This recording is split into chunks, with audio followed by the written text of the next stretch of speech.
Ese concepto, esa idea expresado en la palabra de Dios, Dios lo transmitió hace mucho tiempo. Es una tremenda realidad que usted y yo tenemos que entender. Y tenemos que entenderla para poder caminar por la vida sabiendo que Dios tiene un propósito con nosotros. Usted y yo no estamos en este mundo por casualidad.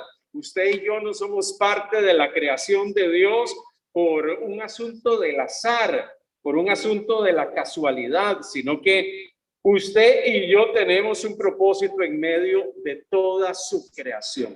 Génesis capítulo 1, versículos 26 y 27 dice lo siguiente, y debemos de tener presente esto. Cuando usted lee Génesis capítulo 1, usted encuentra a Dios haciendo todas las cosas y se da un detalle de todas las cosas que Dios hizo. Y el relato bíblico nos dice que Dios en 7 días creó todo. Génesis 1. Pero Génesis capítulo 2 vuelve a retomar el tema de la creación, pero ahora desde la perspectiva de la creación del hombre, del ser humano, y cómo el ser humano es esa creación especial y maravillosa de Dios, y por eso el capítulo 2 se concentra en hablarnos de la faceta creadora de Dios, de nosotros el ser humano. Y lo llamativo de todo es que cuando Dios crea al ser humano, le entrega y pone sobre él una serie de planteamientos, pone sobre él una serie de responsabilidades que no puso sobre el resto de las criaturas. No las puso sobre las bestias o sobre los animales, sino que las puso sobre nosotros, los seres humanos. Entonces dice Génesis capítulo 1, 26 y 27, un texto que hemos leído en otros momentos, que dice, entonces dijo Dios, hagamos al hombre a nuestra imagen, conforme a nuestra semejanza, y señoreen los peces del mar, en las aves de los cielos, en las bestias, en toda la tierra y en todo animal que se arrastra sobre la tierra. Dice el verso 27, y creó Dios al hombre a su imagen, a imagen de Dios lo creó, varón y hembra lo creó. El énfasis de este capítulo 1, versículo 26, es que Dios, que ahí viene hablando, y lo impactante es que el Dios que habla es un Dios que se expresa de forma plural, ¿verdad que sí? No dice yo hago al hombre, dice hagamos. Lo que denota su pluralidad, esa pluralidad que nos hace hablar de el Dios Trino, de un Dios Trino que creó todas las cosas, Dios Padre, Dios Hijo, Dios Espíritu. Hagamos al hombre a nuestra imagen y semejanza. Imagen y semejanza, conforme a nuestra semejanza. ¿Qué significa ser criado a la imagen y a la semejanza de Dios? Bueno, este es un tema interesante. Porque cuando vamos a la Biblia nos encontramos que en los primeros capítulos de Génesis se viene hablando, no solamente en el capítulo 1, sino que en otros lugares de los primeros capítulos de este libro se nos habla del hecho de que el hombre fue creado a la imagen y semejanza de Dios. Alguien dirá, bueno, esto que Dios está diciendo aquí fue antes de la caída. Pero inclusive hay versículos en Génesis después de la caída y del pecado de los primeros seres humanos, Adán y Eva, en que Dios reitera de que el hombre fue hecho a la imagen y semejanza de Dios. Mire lo que dice el capítulo 5, que también quiero que leamos de Génesis. Capítulo 5, versículo 1 y versículo 2 del libro de Génesis dice, este es el libro de las generaciones de Adán. O sea, esta es la línea y la descendencia de Adán, y se viene describiendo allí el día en que Dios creó al hombre, a semejanza de Dios lo hizo. Varón y hembra los creó y los bendijo y llamó el nombre de ellos Adán, el día en que fueron creados. O sea, la Biblia nos reitera que el ser humano, nosotros los hombres, fuimos creados a su imagen y semejanza. Eso Dios no se lo dijo a los animales, a las bestias del campo. No se lo dijo a ellos, nos lo dijo a nosotros. Y cuando se habla que somos imagen de Dios, que el ser humano es imagen de Dios, se está refiriendo a toda la humanidad. Se está refiriendo a todos los hombres, se está refiriendo a toda la gente.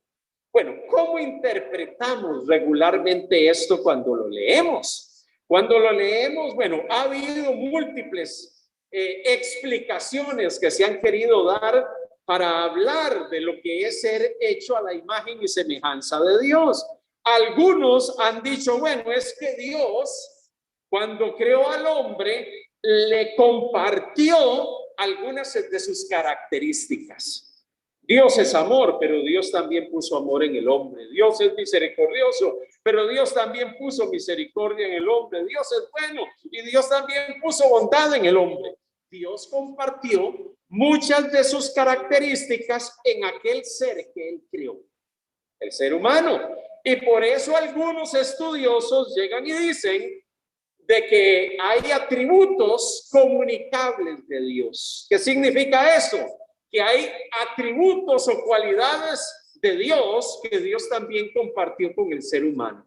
Y algunas personas dicen ser un ser hecho a la imagen y semejanza de Dios es compartir algunas de esas características de Dios en nosotros. Y lo explican de esa manera.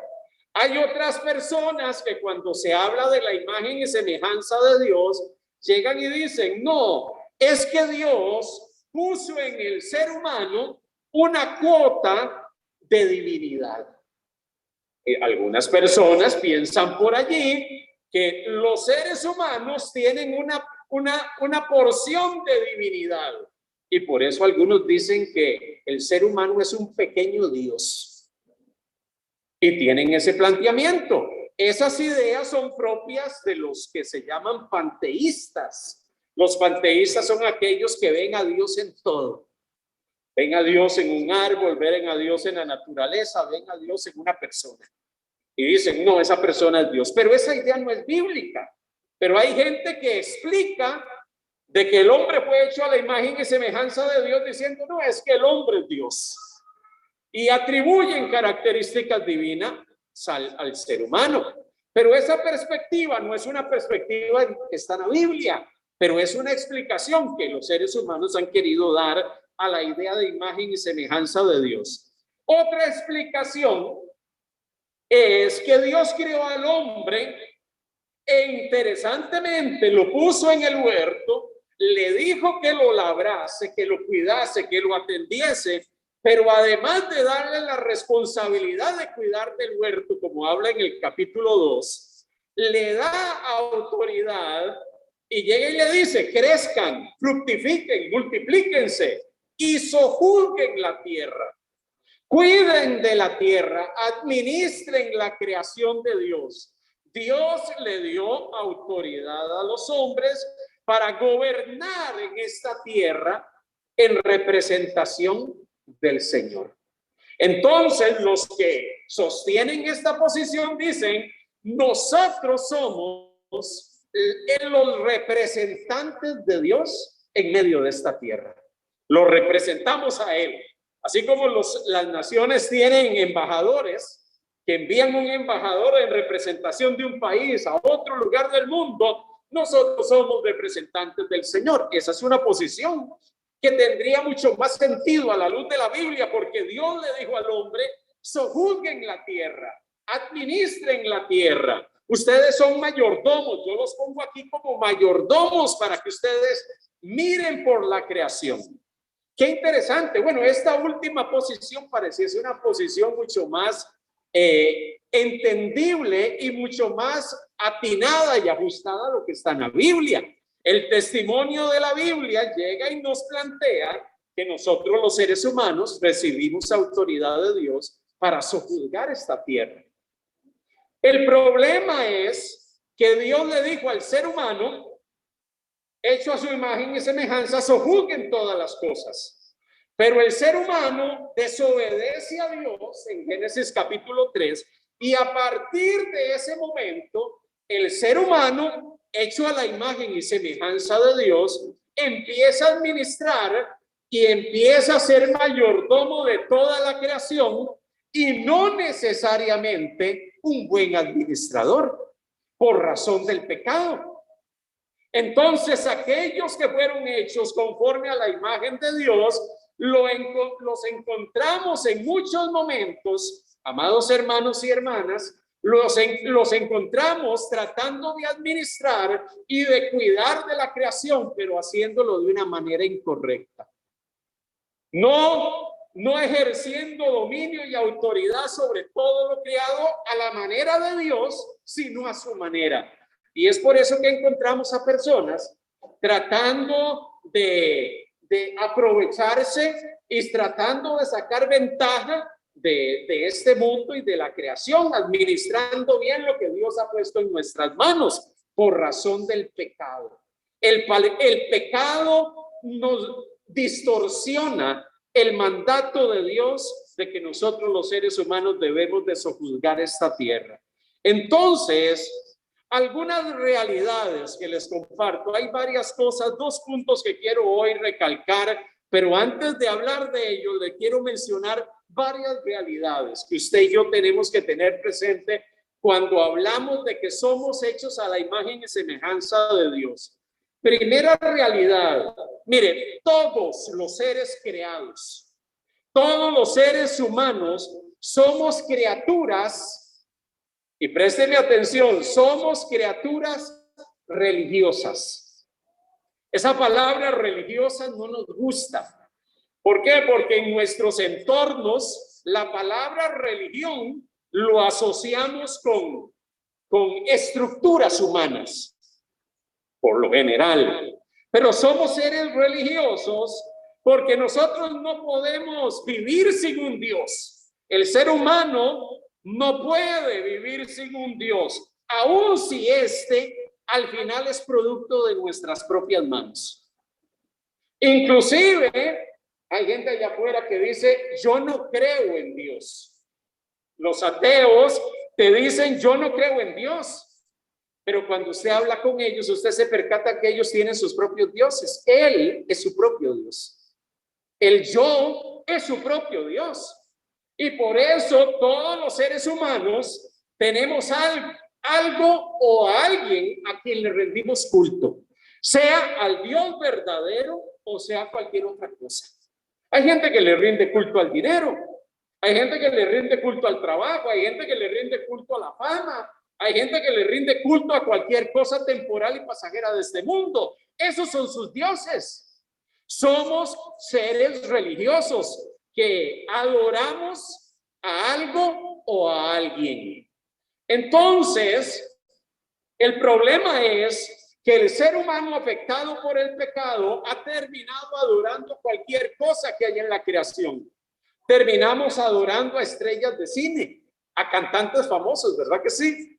Y usted ve a todos nosotros nos sucedió en nuestra juventud que teníamos el cuarto forrado de todo tipo de músicos y de cantantes y apenas era que no le encendíamos una vela, ¿verdad? Para hacerle el reconocimiento. ¿Por qué? Porque nosotros los seres humanos ponemos nuestra mirada en algo y nos centramos en aquello. Terminamos adorando algo. Por eso todo ser humano es un ser religioso. Adora algo, sea al Dios vivo y verdadero o sea cualquier otra cosa. Y eso usted y yo debemos de tenerlo presente. Hay gente que no cree en Dios, pero se adora a sí mismo porque llega y dice, no, el hombre es el centro del universo. El hombre es el centro de todas las cosas. Termina adorándose a sí mismo. Inclusive el ateo, el agnóstico, termina adorándose a sí mismo. Segunda realidad, el ser humano todo ser humano necesita un centro que le brinde orientación a su vida. ¿Qué significa que necesita un centro? Tiene que haber algo que le dé sentido a su existencia. Mire, hay gente que el centro de su vida es el dinero. El dinero se convierte en su Dios, las posesiones materiales y los bienes de este mundo se convierten en el centro de su vida.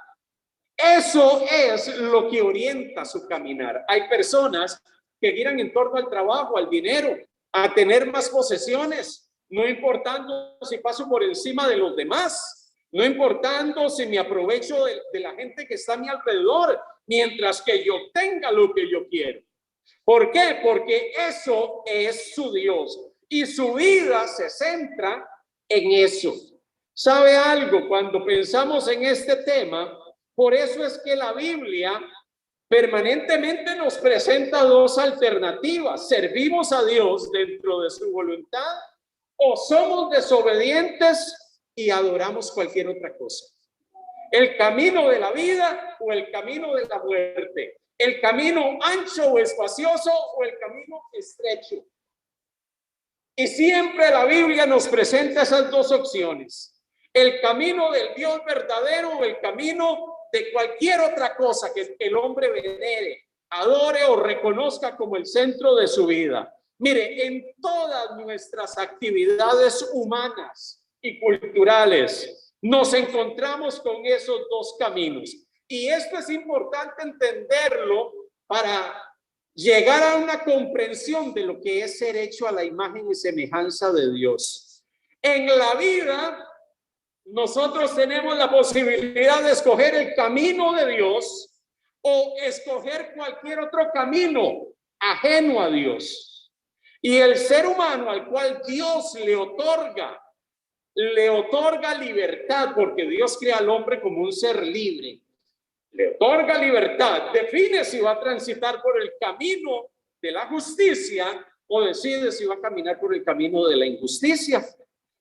Amados hermanos, cuando nosotros queremos entender el concepto de imagen y semejanza de Dios, tenemos que entender que como seres humanos estamos en una encrucijada. La encrucijada de definir si Dios va a ser el centro de nuestra vida o no lo va a hacer. Si Dios es aquel sobre el cual va a girar nuestra existencia o no va a girar sobre él y va a girar sobre cualquier otra cosa. Mire, es aquí donde es necesario entender un concepto que es el que quiero transmitirles en esta tarde y que está asociado con el entendimiento de ser imagen y semejanza de Dios. Y es un término que probablemente usted ya ha escuchado en algún momento. Es el concepto idolatría. ¿Cuántos de ustedes han escuchado el concepto idolatría? ¿Verdad que sí? En algún momento lo hemos oído en la iglesia, en un estudio bíblico, y por lo general la idolatría la asociamos con algo que sustituye al Dios verdadero o algo que veneran o adoran las personas y que no es Dios.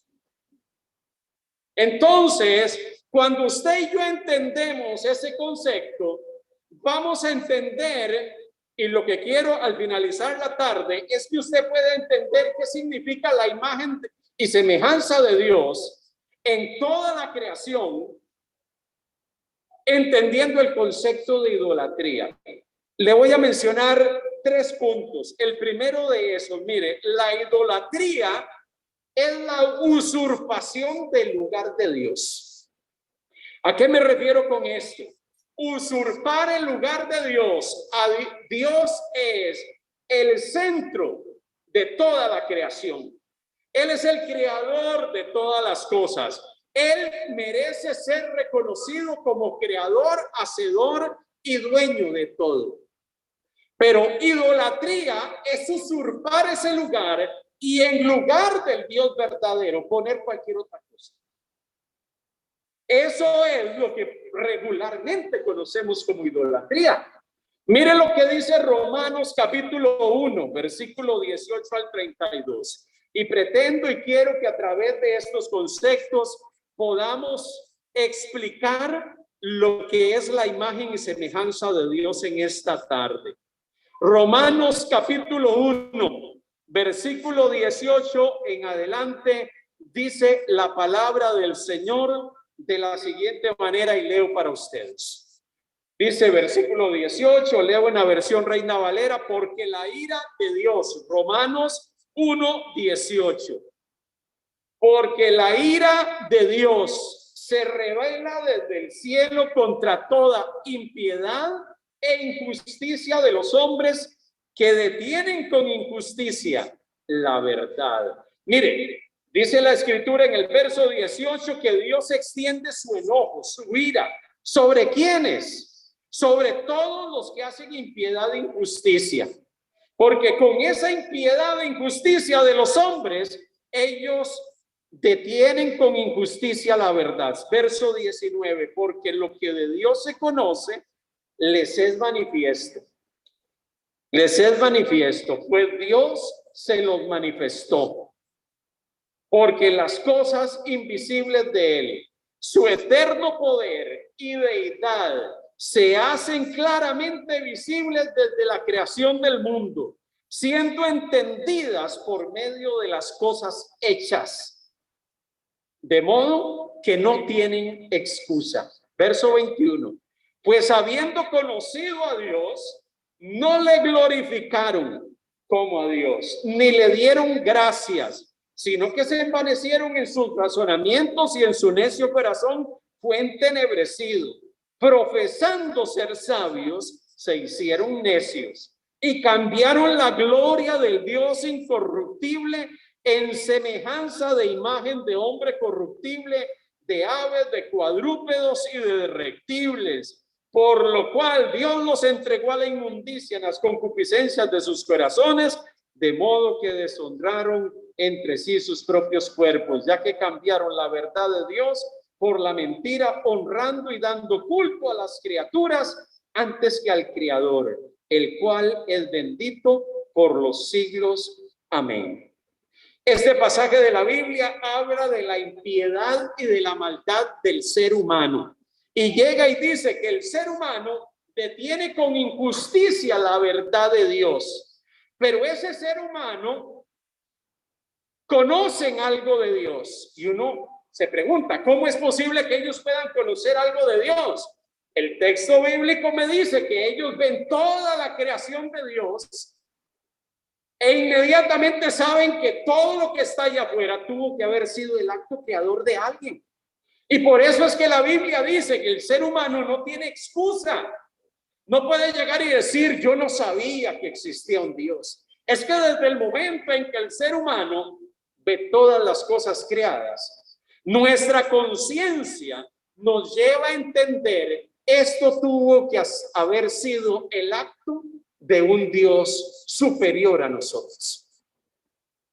Dice la Escritura que el ser humano, al ver toda la creación, debería reconocer que hay un Dios, creador de todas las cosas. Y por eso es que el hombre, dice el verso 20 en su última parte, no tienen excusa.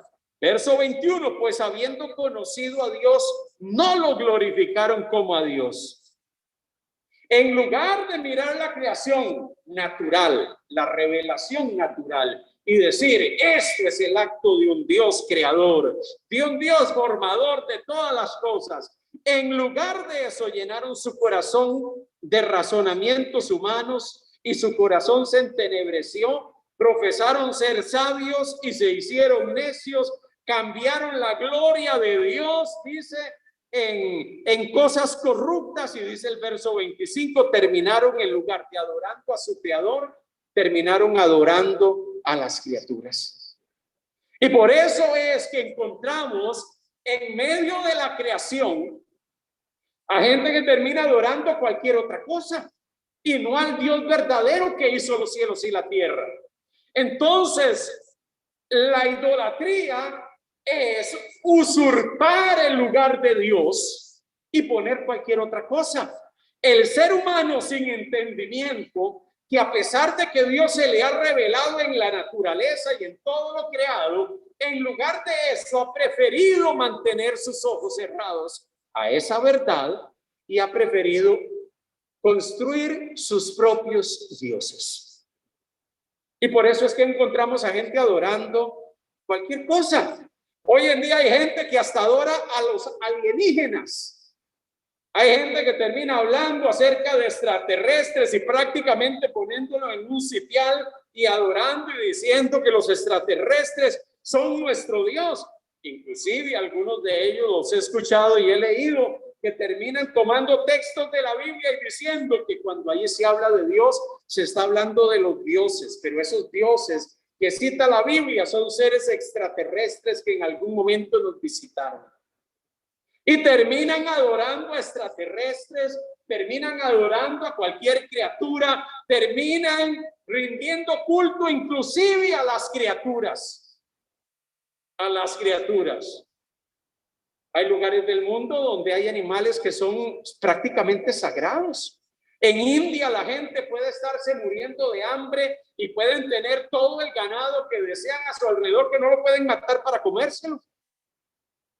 ¿Por qué? Porque allí, por el concepto de la reencarnación, yo no puedo agarrar la vaca que anda allí en el patio de mi casa porque puede ser que estoy matando a mi abuelo. Entonces, por eso es que el ser humano ha preferido rendirle culto a las criaturas y a cualquier cosa. La idolatría es usurpar el lugar de Dios. Y eso es lo que este pasaje nos plantea y nos dice. Vivimos en un mundo que debería de ser consciente que hay un creador con solo ver la creación. Que con solo ver lo que está allá afuera, llega y dice, realmente hay alguien que creó todas estas cosas, porque esto no puede ser el resultado del azar y de la casualidad. Pero prefieren rechazar eso y prefieren adorar según su corazón entenebrecido y dominado por el mal y afectado por el pecado, prefieren adorar cualquier cosa menos al Dios verdadero. Cambian la adoración de Dios y terminan adorando a las criaturas. Eso es idolatría, usurpar el lugar de Dios. Y por eso es que nosotros necesitamos entender que si no adoramos a Dios, nos centramos en algo dentro de la creación y terminamos elevándolo al rango de divino. Y por eso es que usted encuentra personas que dicen, no, es que esto es divino, un objeto, una persona, una piedra, cualquier cosa, y terminan rindiéndole culto a eso en lugar de adorar al Creador. Idolatría es, entonces, lo podríamos definir así. Idolatría desde la perspectiva de la Biblia es una declaración de autonomía e independencia de nuestro Creador, de rechazo a su reinado legítimo, su gobierno y sus leyes, y decir, yo no me rijo por esas leyes, este no es mi Dios, simplemente este otro es mi Dios. Eso es idolatría. Entonces, idolatría no es solamente una imagen, porque muchas veces nosotros cuando pensamos en idolatría pensamos en una imagen o en el culto que tienen ciertos sistemas religiosos donde hay objetos o imágenes a las cuales se le encienden velas o se le hace un ritual particular. Pero idolatría no solamente son imágenes sino todo aquello que sustituye y se pone en el lugar del Dios verdadero. Dinero, poder, riqueza, fama o cualquier cosa pasajera y terrenal de esta tierra, para muchos se convierte en su Dios. Y cuando algo se convierte en nuestro Dios, aquellos que fuimos hechos, el ser humano, hechos a la imagen y semejanza de Dios, terminamos distorsionando la verdadera adoración.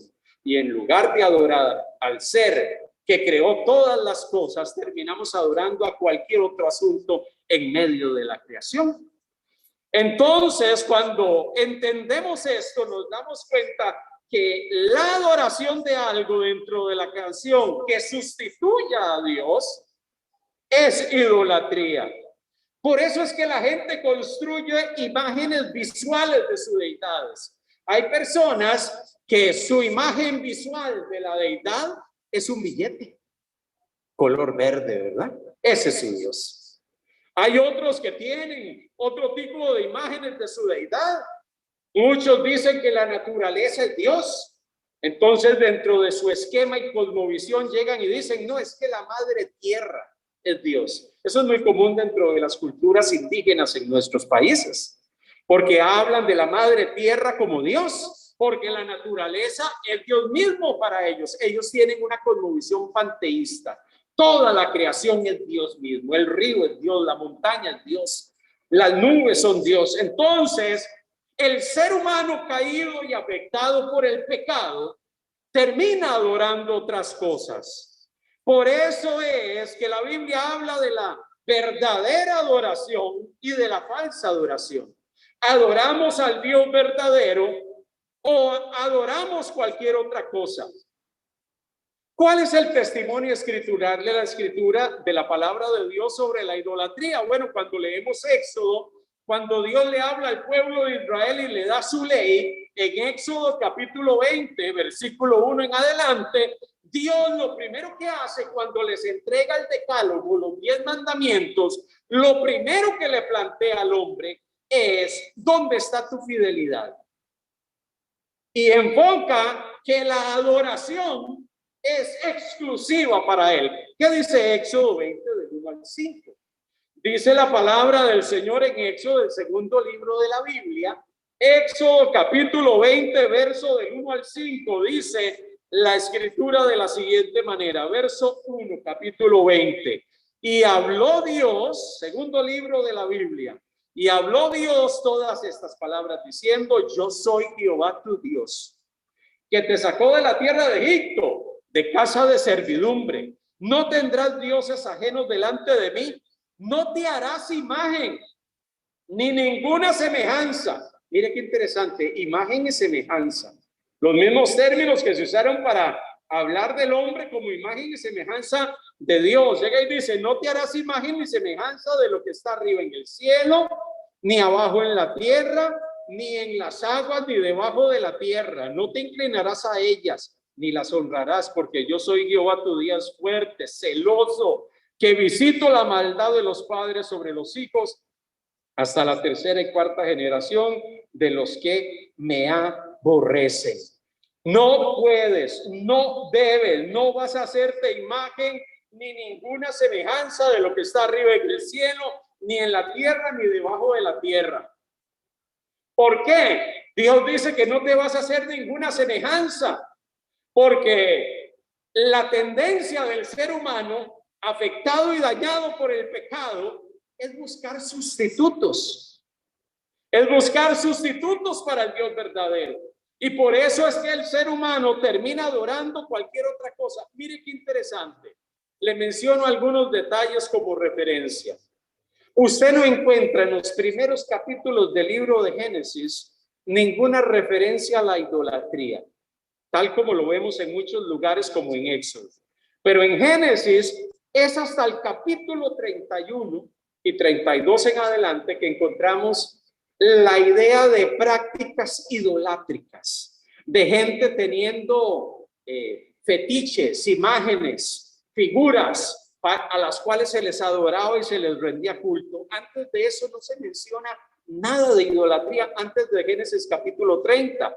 Y yo me pregunto, ¿por qué? ¿Por qué no se cita nada de eso? Lo interesante es que la primera parte de Génesis llega y nos habla de los hombres hechos a la imagen y semejanza de Dios. El hombre como tal, como criatura de Dios, tenía la imagen y semejanza divina en él. Dios los creó así. Esa imagen y semejanza estaban en él. Por eso, amado hermano, idolatría tiene que ver con usurpar el lugar de Dios y poner cualquier otra cosa y nosotros rendirle culto a eso. Pero ¿sabe algo? Idolatría también tiene que ver con usurpar el lugar del hombre. Y ese es el segundo punto que le quiero hablar hoy. Porque Dios dijo que el hombre había sido hecho a la imagen y semejanza de Dios. Y cuando nosotros buscamos otras cosas y les rendimos culto a esas cosas no representan legítimamente a Dios. ¿Quiénes son aquellos que deberían representar legítimamente a Dios? Y que deberían de ser representantes del Dios perfecto y santo. en medio de la creación, aquellos que Dios formó y en quienes puso su imagen y semejanza. Nosotros, los seres humanos, creados a su imagen y semejanza, deberíamos de ser representantes suyos en medio de la creación, que sojuzgamos, que administramos toda la creación y que lo hacemos conforme a la voluntad y al propósito divino. Eso no significa que usted y yo somos dioses. La Biblia hace una distinción clara de que hay un creador y hay criaturas. Usted y yo estamos en la categoría de criaturas. Nosotros no somos el creador. Pero nosotros recibimos la imagen y semejanza divina como un concepto que está asociado. Dios ha puesto en ti la autoridad para administrar. Dios ha puesto en ti la capacidad para ser mayordomo de la creación. Pero ¿qué ha preferido el ser humano? El ser humano ha preferido buscar sus propias deidades. El ser humano ha querido buscar cualquier cosa que ha usurpado el lugar de Dios. Y por ende ha terminado también ocupando el lugar que a nosotros nos correspondía como seres humanos. Ser los representantes del Señor en medio del mundo. Entonces, cuando hablamos del segundo punto, la usurpación del lugar del hombre, ¿sabe algo? En el mundo antiguo, nunca se pensaba que un ídolo era un dios. Ese ídolo de madera, de yeso o de lo que haya sido hecho, era básicamente algo que representaba el poder, la majestad de un dios particular. Y por eso los ídolos representaban, eran la imagen, eran el símbolo que manifestaba la gloria y la majestad o el gobierno de un dios en particular. Eso lo vemos en todas las culturas. Esa imagen de Moloch, esa imagen de Astarot en medio de los cultos cananeos, simplemente representaba y simbolizaba el poder de una deidad. Mire, nosotros los seres humanos, hechos a la imagen y semejanza de Dios, Dios nos puso en esta tierra para sojuzgarla, administrarla y cuidarla. El ser humano, por causa del pecado, ha distorsionado eso y ha terminado haciendo las cosas mal. Terminamos no administrando la creación, sino más bien destruyéndola. En lugar de velar por lo que Dios ha creado, hemos creado toda una cultura de consumismo que lo que está haciendo es destruir nuestro planeta y nuestra tierra. Y por eso es que muchas veces nosotros no tenemos un entendimiento de este tema y vivimos en la vida, tiramos basura donde sea, no nos cuidamos ni velamos por lo que Dios ha creado. Y muchas veces los cristianos, inclusive, nosotros decimos, ¿por qué yo me tengo que andar preocupando del tema de la contaminación ambiental? ¿Y por qué yo me tengo que andar preocupando por los desechos en la calle? A mí eso no me interesa, a mí me interesan las cosas espirituales.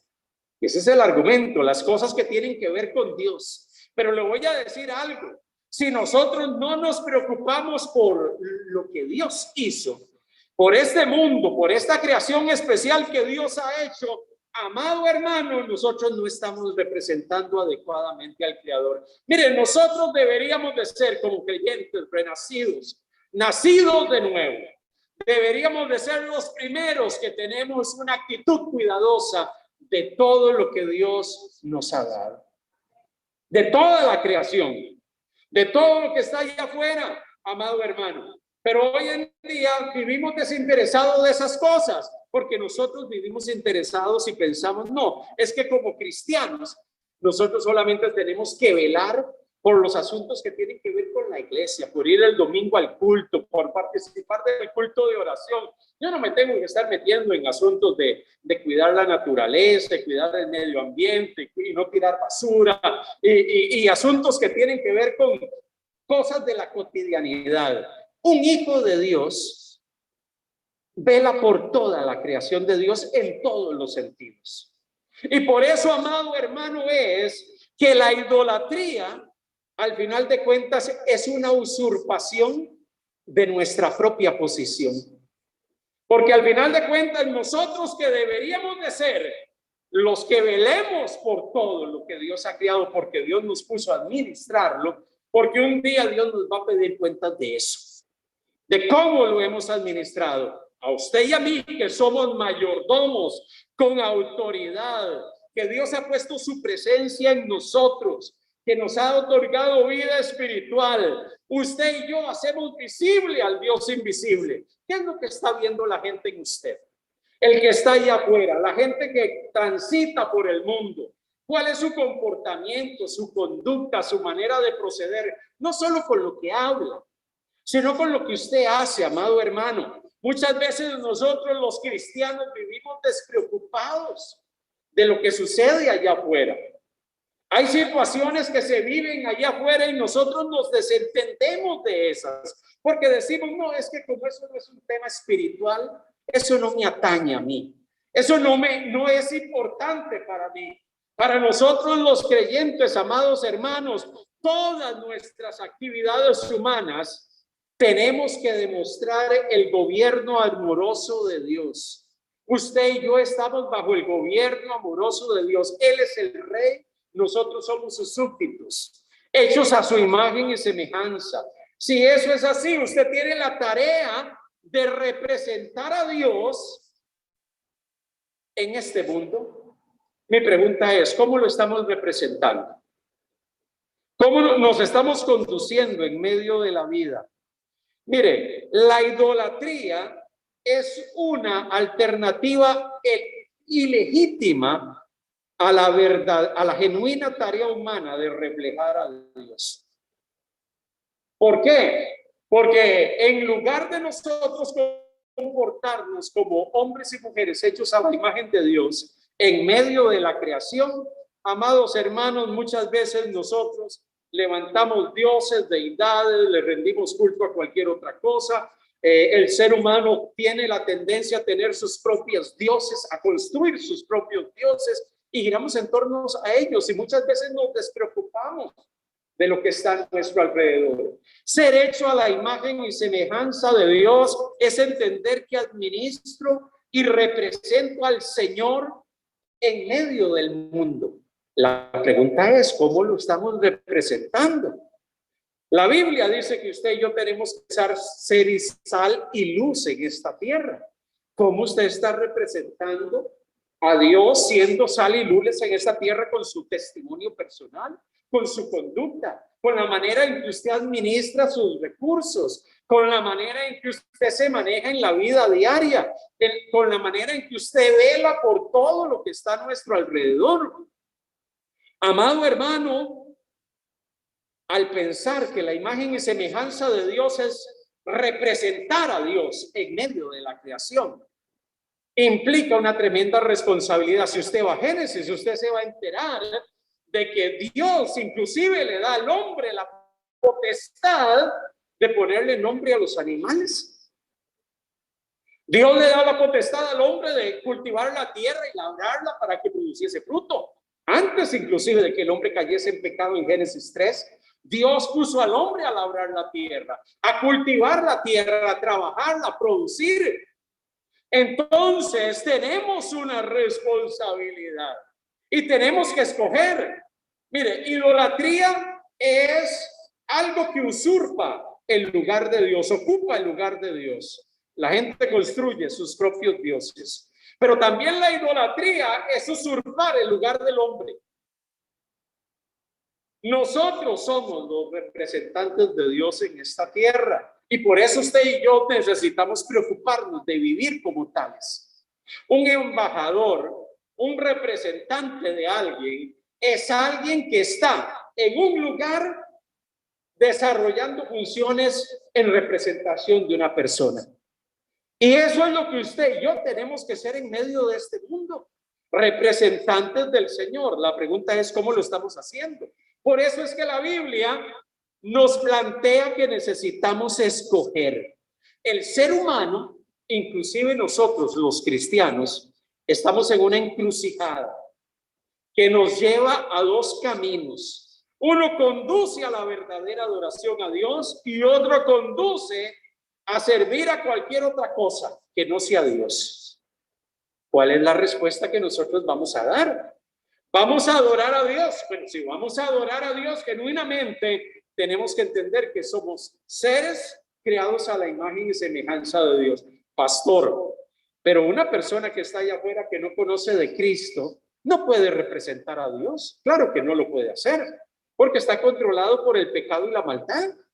El ser humano que todavía no ha experimentado una transformación en su vida no va a poder representar adecuadamente a Dios. ¿Por qué? Porque inclusive ha levantado sus propios dioses a los cuales le rinde culto.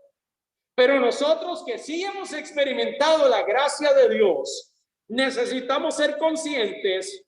Dios nos creó con un propósito. Dios no nos puso en esta tierra simplemente para ocupar un espacio. Dios nos creó con una razón de ser. Y yo necesito mostrar la imagen de Dios y la semejanza de Dios en todo lo que yo hago. Por eso es que la Biblia constantemente confronta al pueblo de Dios. Aquellos que hemos concebido a Dios como nuestro Dios, como nuestro Señor, como nuestro dueño, tenemos que ser representantes suyos en medio de este mundo. Por eso el lenguaje de la palabra de Dios permanentemente nos confronta. Nos confronta que necesitamos tomar un camino u otro. En esto no hay un espacio neutral o un punto medio. No voy por aquí ni por acá, sino que me quedo en el medio. No, aquí no hay camino neutral. O usted adora a Dios o no lo adora. O Dios es el centro de su adoración o no lo es. O usted vive como un hombre, una mujer hecho a la imagen y semejanza de Dios o no vive como tal. Por eso en esto no hay un camino medio. Voy a irme por este camino medio porque yo en veces sí quiero ser representante de Dios, pero en otros momentos no. No, eso no, la Biblia no lo plantea así. Por eso el lenguaje divino, la palabra de Dios a los hombres permanentemente y a su pueblo principalmente, es una palabra de confrontación. Deuteronomio capítulo 30. Moisés le habla al pueblo de Israel de parte de Dios y le dice de la siguiente manera. Deuteronomio capítulo 30, versículo 15 al versículo 20. Deuteronomio 30, del 15 al 20. Mira, dice Deuteronomio 30, verso 15. Mira, yo he puesto delante de ti hoy la vida y el bien, y la muerte y el mal. Porque yo te mando hoy que ames a Jehová tu Dios, que andes en sus caminos, que guardes sus mandamientos, sus estatutos y sus decretos, para que vivas y seas multiplicado. Y Jehová Dios, tu Dios, te bendiga en la tierra a la cual entras para tomar posesión de ella.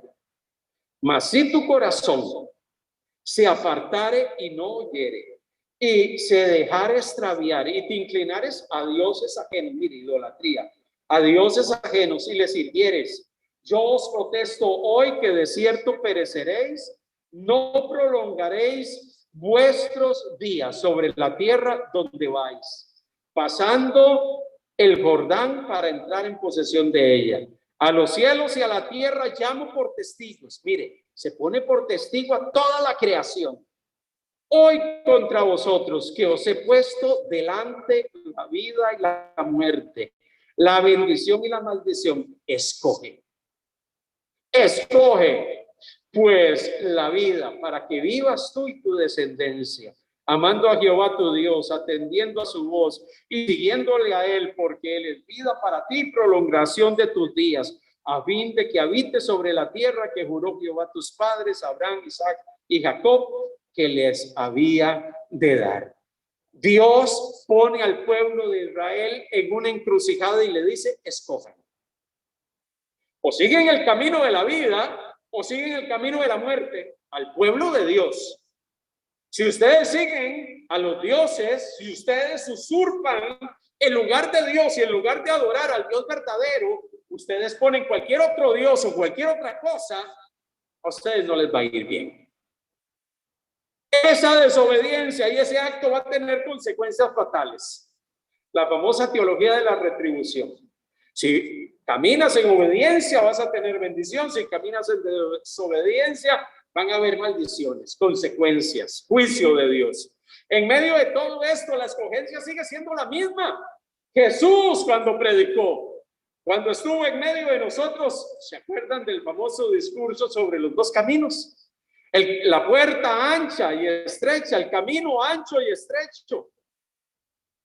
Un camino amplio que mucha gente quiere transitar, que el fin es muerte, ruina, pero otro camino estrecho que muy pocos quieren transitar, que el fin de todo ello es vida. El lenguaje sigue siendo el mismo, tanto en el Antiguo como en el Nuevo Testamento. La pregunta es, ¿vamos a ocupar nuestra posición como hombres hechos a la imagen y semejanza de Dios? Que hemos sido redimidos por su gracia y que Dios nos tiene en este mundo para que lo podamos representar. Por eso cuando hablamos de la imagen y semejanza de Dios, no es solamente que Dios ha puesto en mí algunas características que también Él tiene, sino que va mucho más allá de eso. Tiene que ver con la representación que yo hago de Dios en medio de este mundo.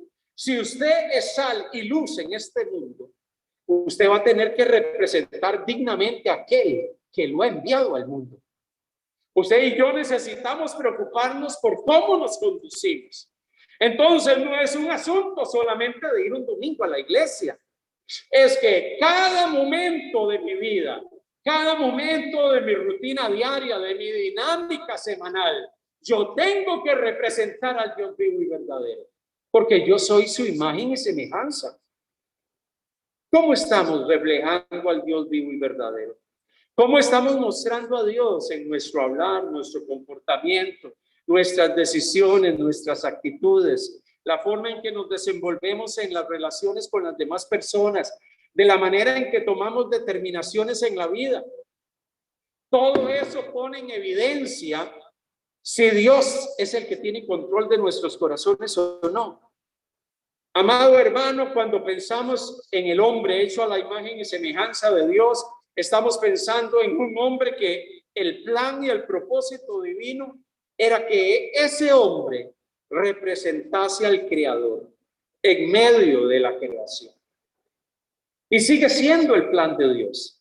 No es que ese era el plan con Adán y Eva, es que ese sigue siendo el plan con todos nosotros. El hombre sin Cristo, el hombre que vive según sus propias leyes, el hombre que vive según sus propios planteamientos y sus propias deidades, ese hombre no puede representar a Dios. No lo puede representar, porque la maldad y el pecado es el que controla su vida. Pero aquellos que hemos sido redimidos, aquellos que hemos experimentado la esperanza y la vida nueva en Cristo Jesús, nosotros sí deberíamos entender con claridad que somos la imagen y semejanza de Dios y que Dios nos ha puesto en esta tierra, en medio de ese trabajo, en medio de esa oficina, en medio de ese lugar donde me desenvuelvo, para hacer luz, para reflejar a Cristo, para mostrar la gracia de Dios a esas personas que están alejados de Él. Cuando eso es así, usted y yo entendemos, Dios tiene un propósito para mí. Yo como criatura, enviado por el Creador, necesito vivir y necesito caminar en esta vida conforme a lo que Él quiere. La pregunta para nosotros hoy es, ¿estamos representando adecuadamente a Dios? ¿O habrá algo de nuestra representación y de nuestra actividad de embajadores que no está glorificando a Dios? Porque desde el momento en que hay algo en nosotros que no está honrando, dando honor y reconocimiento a Dios, obviamente aquello está haciendo que nuestra actividad de representar al Dios eterno se esté llevando a cabo de una forma inadecuada. Por eso el reto de Dios para nosotros es escoge qué camino vas a transitar. El pueblo de Israel lo tenía claro, Dios constantemente se lo dijo. Dios constantemente le advirtió, si tú desobedeces y decides irte tras los dioses de otros pueblos, te va a ir mal. Y obviamente el que decide transitar por ese camino no va a poder representar a Dios, que nos hizo a su imagen y semejanza. Que usted y yo podamos examinar nuestro caminar y si realmente estamos reflejando al Señor en medio de lo que hacemos, en medio de nuestro caminar diario. Que podamos mostrar al Señor en esos lugares donde Dios nos lleva y donde Dios nos pone. Mire, amado hermano, muchas veces pensamos que esos lugares donde Dios nos tiene sirviendo, trabajando, laborando, decimos, no, pero es que aquí la gente es complicada, difícil. Tengo jefes que son complejos, gente que es de difícil trato. Pero en medio de todo eso, Dios quiere que tú lo representes a Él allí. Y que tú puedas manifestar al Señor en medio de lo que haces y en medio de cada actividad de la vida diaria. Nosotros los seres humanos, los ídolos usurpan el lugar de Dios, pero los ídolos también usurpan nuestro lugar. ¿Por qué usurpan nuestro lugar? Porque nosotros somos los representantes del Señor en esta tierra. Y muchas veces pensamos que personas, que hombres o que criaturas allí afuera que muchas veces viven apartadas de Dios son los que deben de asumir o son los que les damos la libertad para que ellos ejerzan una representación de Dios. Mire, a mí me da tristeza cuando yo escucho personas en la televisión que dicen, que hablan en términos espirituales, que usan palabras sacadas inclusive hasta de la Biblia, pero que usted sabe que no tienen una conducta que glorifique y honre al nombre del Señor. Y esas personas están allí muchas veces atribuyéndose y diciéndose o llenándose la boca de que su conducta es una manifestación divina o que sus actitudes o sus acciones son las correctas. ¿Dónde estamos los cristianos para llegar y decir, no, aquí estamos los hijos de Dios para manifestar realmente al Dios vivo y verdadero? Amado hermano, nosotros somos los que tenemos un mensaje, nosotros somos los que somos una carta abierta, una carta viva, un testimonio vivo para el mundo. Mostremos ese testimonio al mundo como criaturas de Dios, como hijos de Dios. Reflejemos al Señor en todo lo que hacemos y pidamos al Señor que Él nos ayude. Los hombres levantan sus propias y construyen sus propias deidades y le rinden culto a lo que ellos quieren. Pero nosotros hemos decidido adorar al Dios vivo y verdadero. Nosotros hemos decidido seguirlo a Él. Nosotros hemos decidido representarlo a Él. Y por eso usted y yo debemos de preocuparnos por vivir una vida acorde con lo que Dios desea. Que el Señor nos ayude a ser la imagen y semejanza de Dios en medio de un mundo caído, afectado por el pecado, afectado por la maldad, controlado y dominado por el mal. Que usted y yo podamos reflejar y representar a Cristo en medio de este mundo, porque eso es lo que Dios siempre ha querido para nosotros. Hagámoslo. Hemos experimentado su gracia y cuidado, que el Señor nos pueda ayudar a poder mostrar a nuestro gran Dios a este mundo y que ellos puedan conocerle a través de lo que ven en usted y en mí, nuestro caminar y nuestro vivir. Nos ponemos de pie y vamos a orar al Señor. Padre amado, gracias. Recibe, Señor, la gloria. Hoy queremos alabarte y bendecirte con todo nuestro corazón. Hoy queremos, Señor, darte la gloria, el poder y el imperio, Señor, por tu palabra. Gracias, mi Dios, porque cuando escuchamos el testimonio de la palabra, nos damos cuenta, Señor.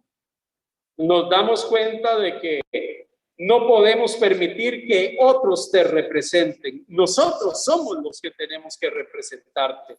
Nosotros somos aquellos hombres y mujeres que tú has llamado para hacer luz y reflejar y mostrar la gracia y el poder de Dios en medio de esta sociedad y en medio de este mundo. Ayúdanos hoy, oh Dios, a hacerlo. Ayúdanos, Señor, a poner de manifiesto la gracia que tú has depositado en nuestras vidas. el poder transformador de Dios que ha venido a cambiar nuestros corazones y a otorgarnos vida nueva. Queremos salir al mundo y poder ser luminares que evidencian y que muestran al mundo que hay un Dios creador y soberano por sobre todas las cosas y que nosotros somos representantes de ese Dios. Oh Dios, ayúdanos a vivir de una manera que te glorifique. Ayúdanos a escoger el transitar en el camino de justicia. Ayúdanos a decidir transitar por las sendas de la verdad siempre. Ayúdanos a transitar y a vivir en todo momento acorde con lo que tú deseas, Señor, porque de esa manera vamos a estar representando al Dios vivo y verdadero en medio de un mundo afectado por el mal y por el pecado, Señor, controlado por la maldad, controlado, Señor, por el pecado que ha dañado el corazón del ser humano. Gracias porque nos has otorgado vida espiritual y podemos mostrarle al mundo que esa vida que nos has dado está unida a una imagen y semejanza tuya que tú has puesto en nosotros. Queremos, Señor, ser responsables y conducirnos por este mundo tal y como tú deseas que lo hagamos, siendo luz, llevando transformación, reflejando la imagen de Cristo con nuestras acciones y comportamiento, y que la gente al final pueda glorificar a Dios a través de lo que ven nosotros, pueda glorificar al Creador y al Hacedor de todas las cosas por medio de todo lo que nosotros hacemos. Ayúdanos, oh Dios. Recibe la gloria, el poder y la alabanza. Queremos, Señor, agradecerte en esta tarde, agradecerte por este tiempo que hemos podido venir para adorarte y bendecirte en este lugar. Yo quiero que usted se acerque a algún hermano, alguna hermana allí al lado suyo y pueda poner su mano sobre su hombro, y queremos orar unos por otros. Una dama busca una dama, un varón busca un varón que esté allá a su alrededor. Vaya y ponga su mano sobre su hombro y vamos a orar unos por otros. Vamos a pedir que la gracia del Señor sea sobre nuestras vidas y que podamos, oh Dios, caminar día a día según sus propósitos. Padre, oramos unos por otros. Oramos unos por otros en esta tarde, Señor. Te agradecemos por mi hermano, mi hermana. Te agradecemos por la vida de este hombre y de esta mujer, Señor, por lo que estás haciendo en su vida, por la obra maravillosa que tú has empezado en este corazón, Señor, y que tú vas a perfeccionar. Oh Dios, oramos para que tú renueves las fuerzas, para que tú renueves las fuerzas de mi hermano y de mi hermana. Si ha estado habiendo algún momento de angustia, si ha estado habiendo algún momento de ansiedad, algún problema, alguna dificultad, alguna situación difícil por la cual pueda estar pasando, yo hoy levanto clamor. Yo hoy levanto clamor y súplica para que tú sostengas y renueves las fuerzas de mi hermano y de mi hermana. Les des nuevo aliento y fuerzas, vigor espiritual para poder seguir adelante cada día, Señor. Padre, oramos unos por otros, sabiendo, Dios, de que tú estás a nuestro lado, de que tú eres el que nos fortalece y nos sostiene. Oh Dios, haz resplandecer tu rostro sobre la vida de mi hermano y mi hermana. Haz resplandecer tu rostro, oh Dios, sobre su vida, sobre su caminar diario, y que en todo momento y en todo tiempo la vida de cada uno de tus hijos y de tus hijas pueda ser honrado y glorificado en lo que ellos hagan. Señor, gracias, gracias, Señor. Sostén a mi hermano, dale fuerzas, dale nuevo aliento, Señor. Si ha habido momentos de angustia o dificultad esta semana, renueva sus fuerzas, trae sobre ellos las fuerzas necesarias para poder seguir adelante cada día. Honor y exaltación, alabanza, alabanza y honor sea nuestro Rey, a nuestro Dios, al eterno Señor y soberano, en el nombre de Jesús. Amén, Señor.